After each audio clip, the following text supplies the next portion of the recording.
Assalamualaikum warahmatullahi wabarakatuh. Perkenalkan, nama saya Darali Pama. Saya dari Prodi Ilmu Pemerintahan. Di sini saya akan menjelaskan sistem perekonomian Indonesia.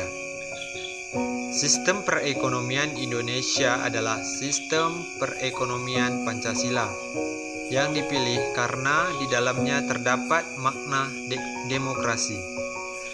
Barang-barang yang dianggap sangat penting bagi eksistensi negara dan dibutuhkan banyak orang tidak boleh diserahkan pada pihak swasta. Perubahan tindakan ekonomi pada setiap lapisan masyarakat mampu melahirkan perubahan besar pada sistem ekonomi suatu negara. Sistem perekonomian adalah suatu sistem yang dimanfaatkan oleh suatu negara untuk mengalokasikan setiap sumber daya yang dimiliki oleh negara tersebut, baik untuk individu maupun organisasi yang terdiri di negara tersebut. Perbedaan dasar antara suatu sistem ekonomi dengan sistem ekonomi lainnya terletak dari bagaimana sistem itu mengatur seluruh faktor produksinya. Seiring berjalannya waktu, tiap negara juga pasti akan mengalami perkembangan dari setiap segi penerapan sistem ekonomi. Adanya sistem perkembangan ekonomi yang modern akan membuat perekonomian berkembang pesat. Walaupun sampai sekarang masih ada beberapa negara dan daerah yang masih menggunakan sistem ekonomi tradisional. Di Indonesia, sistem ekonomi yang diterapkan adalah sistem ekonomi Pancasila. Berdasarkan ideal dari sistem ekonomi Pancasila, tentu saja adalah Pancasila, karena sistem ekonomi Pancasila juga sering disebut sebagai sistem ekonomi demokrasi. Indonesia mengalami sistem ekonomi Pancasila dikarenakan sistem ekonomi Pancasila yang paling cocok untuk diterapkan dengan berdasarkan kepada kebebasan masyarakat untuk melakukan kegiatan ekonomi, namun tetap ada campur tangan pemerintah di dalamnya. Indonesia menganut sistem demokrasi ekonomi, yaitu sistem perekonomian nasional yang berasal dari Pancasila dan Undang-Undang Dasar 1945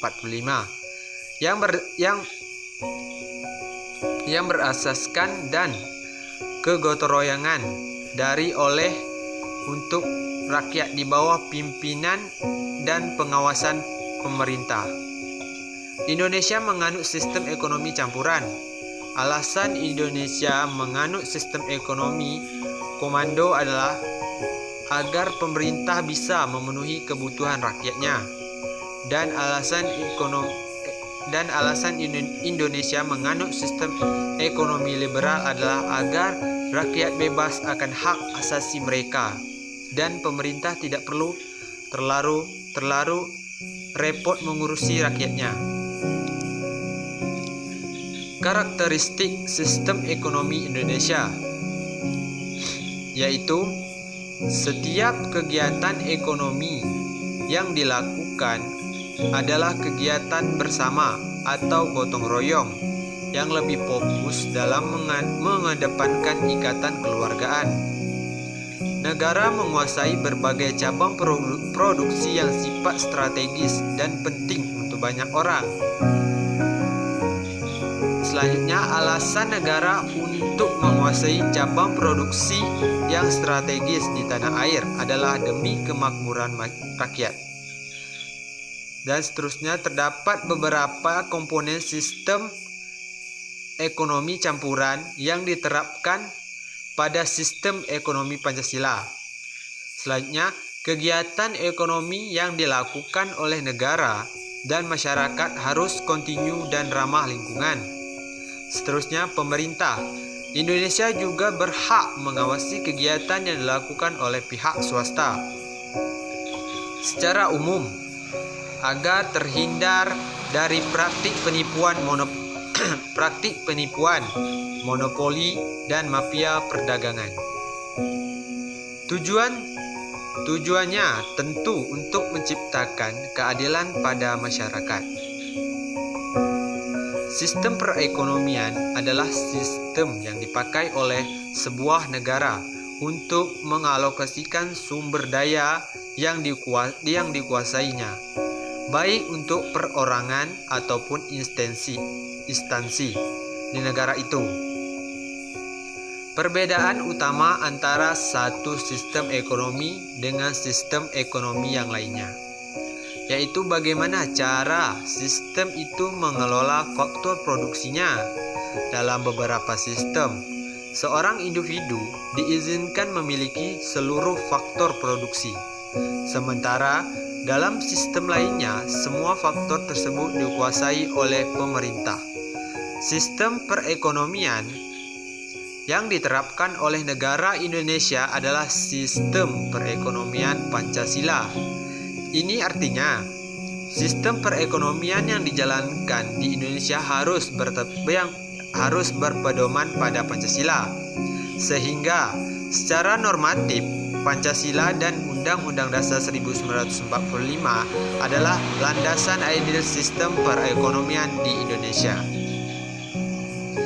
Sistem ekonomi adalah suatu aturan dan tata cara untuk mengatur perilaku masyarakat dalam melakukan kegiatan ekonomi untuk meraih suatu tujuan. Sistem ekonomi pasar atau liberal atau kapitalis adalah sistem ekonomi di mana sistem diatur oleh kekuatan pasar. Sistem ekonomi liberal merupakan sistem perekonomian yang diberikan kebebasan seutuhnya dalam segala bidang perekonomian kepada setiap orang untuk memperoleh keuntungan yang seperti diinginkan.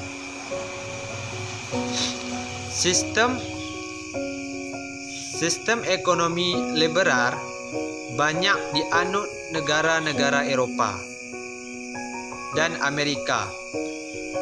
Ciri-cirinya adalah menerapkan sistem persaingan bebas, kedaulatan konsumen, dan kebebasan dalam konsumsi. Peranan pemerintah dibatasi, peran modal sangat penting. Kelebihan: setiap individu bebas memiliki alat produksi sendiri. Kegiatan ekonomi lebih cepat maju karena adanya persaingan produksi didasarkan kebutuhan masyarakat. Kualitas barang lebih terjamin. Kekurangan: sulit terjadinya pemerataan pendapat, rentan terhadap krisis ekonomi, menimbulkan monopoli, adanya ekspoliasi sistem perekonomian, perencanaan atau etatisme atau sosialis.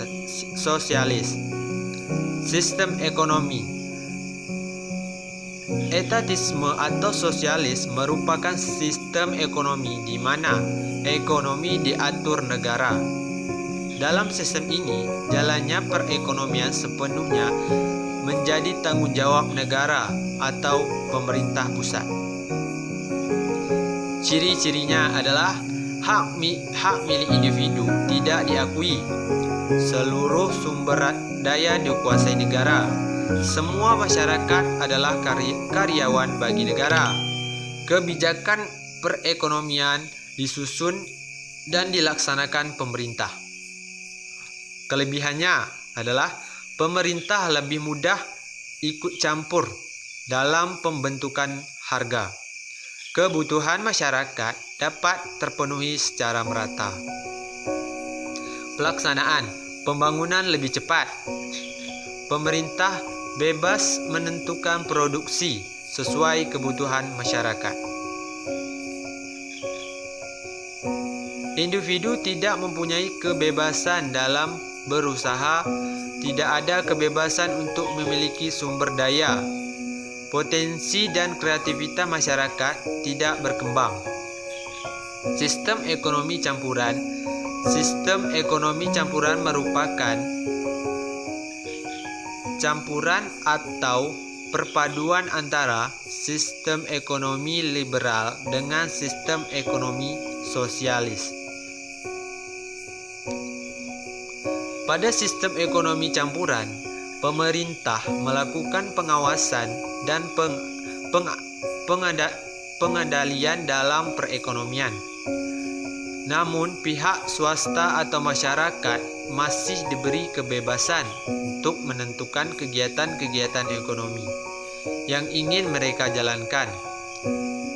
Ciri-ciri, jenis, dan jumlah barang diproduksi ditentukan oleh mekanisme pasar. Hak milik swasta atas alat produksi diakui, asalkan penggunaannya tidak merugikan kepentingan umum. Pemerintah bertanggung jawab atas jaminan sosial dan pemerataan pendapatan. Ada persaingan, tetapi masih ada kontrol pemerintah. Kelebihan kestabilan ekonomi terjamin. Pemerintah dapat memfokuskan perhatian untuk memajukan sektor usaha menengah dan kecil. Adanya kebebasan berusaha dapat mendorong kreativitas individu. Kekurangannya sulit menentukan batas antara kegiatan ekonomi yang seharusnya dilakukan pemerintah dan swasta. Sulit menentukan batas antara sumber produksi yang dapat dikuasai oleh pemerintah dan swasta. Baik, itu saja yang bisa saya sampaikan. Terlebih kurang saya mohon maaf. Saya ucapkan Assalamualaikum warahmatullahi wabarakatuh.